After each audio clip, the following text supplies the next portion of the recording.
Bismillah, alhamdulillah, wassalatu wassalamu ala rasulillah wa alihi ashabi ajma'een, amma ba'd.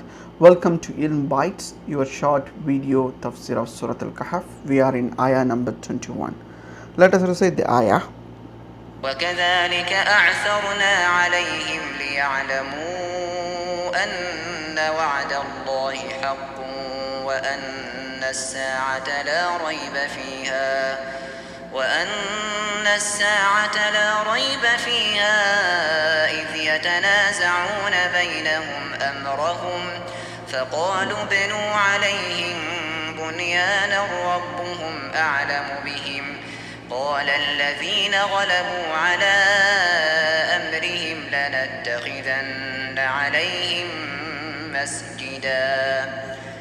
The translation of meaning of this ayah is, Allah says, and similarly we caused them to be found, that they who found the meaning, the people, would know that the promise of Allah is the truth, and that of the hour there is no doubt. That was when they disputed among themselves about their affair, and then said, construct over them a structure. Their Lord is most knowing about them. Said those who prevailed in the matter, we will surely take for ourselves over them a masjid. So let us break down this ayah. From this ayah we can say like kadhalika wa kadhalika asarna alayhim liya'lamu, which means we made their case known to the people. This means this ayah indicates until ayah number 20 how the stories were narrated. Now this ayah is saying what happened after that. The Mufassirin, they say that the youth went to the city. Remember, Barakah, the coin was given to somebody to get some food after they woke up. He went to buy the food and paid for it in a currency or coins that were 300 and some years old. We will know the specific number of years shortly in few of the ayats, inshallah. So the people of it's natural. When you see a currency that was old long ago, you are going to suspect, you will have doubt. Then they started interrogating or started asking that particular youth, who are you, from where you are coming, and the way he dressed up and the language he spoke, all aroused the people's curiosity and suspicion. And this is from the purpose of Allah Azza wa Jal, because Allah Azza wa Jal is saying وَكَذَلِكَ أَعْسَرْنَا عَلَيْهِمْ لِيَعْلَمُوا so that people will know. Allah brought them into the city in this fashion, meaning old dress, old coins, the old language, to prove that the resurrection, that after our death we will be resurrected, is true, and this is from the signs of Allah Azza wa Jal, which Jews were wondering about. And then Allah Azza wa Jal says, وَأَنَّ وَعْدَ اللَّهِ حَقٌّ, so that the people will know the promise of Allah is true, that Allah would save these believers, the righteous youth, from the disbelievers, because they escaped from the great nation which sought to prevent these people from worshipping Allah Azza wa Jal. So the promise is that if you truly have faith in me, I will protect you. You can enjoy practicing your tawheed. Then on the sa'at la rayba fiha, and there can be no doubt about the hour, which means the day of the judgment. So these youth, they believed that the hour is true, and Allah Azza wa Jal given them the results. But if you look, most of the people, they believe that when we are resurrected, is only our soul is resurrected.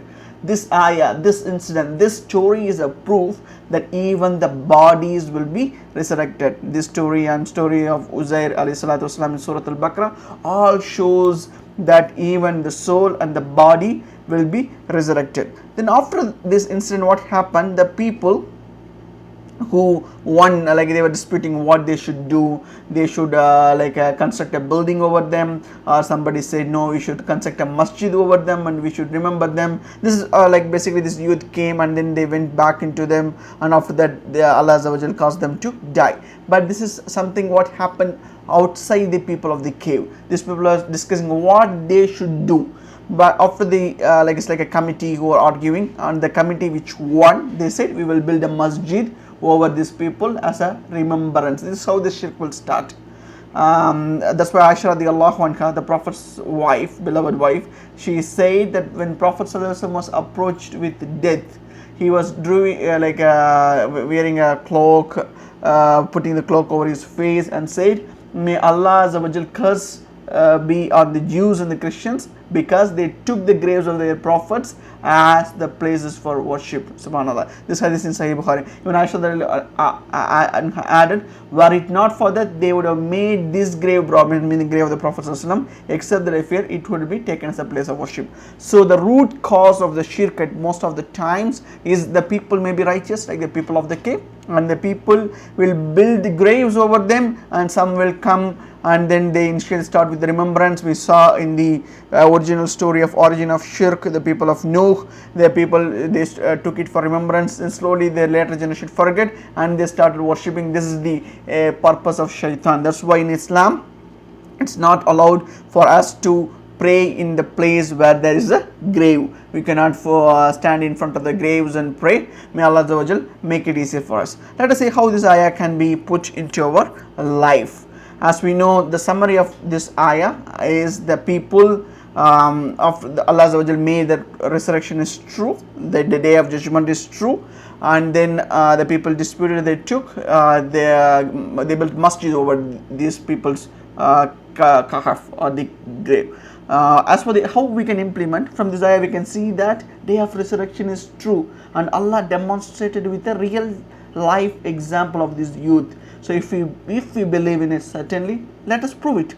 How do we prove it? Let us do an exercise in coming days. Before doing any act, let us ask ourselves a simple question: is this act what I am going to do? Will it take me closer to Jannah, or will it take me close to hellfire? And if it is Jannah, alhamdulillah, proceed. May Allah Azza wa Jal gift us with Jannah, bless us with Jannah, admit us into Jannah. If it is hellfire, seek refuge in Allah and abstain from this. May Allah Azza wa Jal make it easy for us to implement this ayah. See you in the next ayah. Wa akhiru da'wana alhamdulillahi rabbil alamin.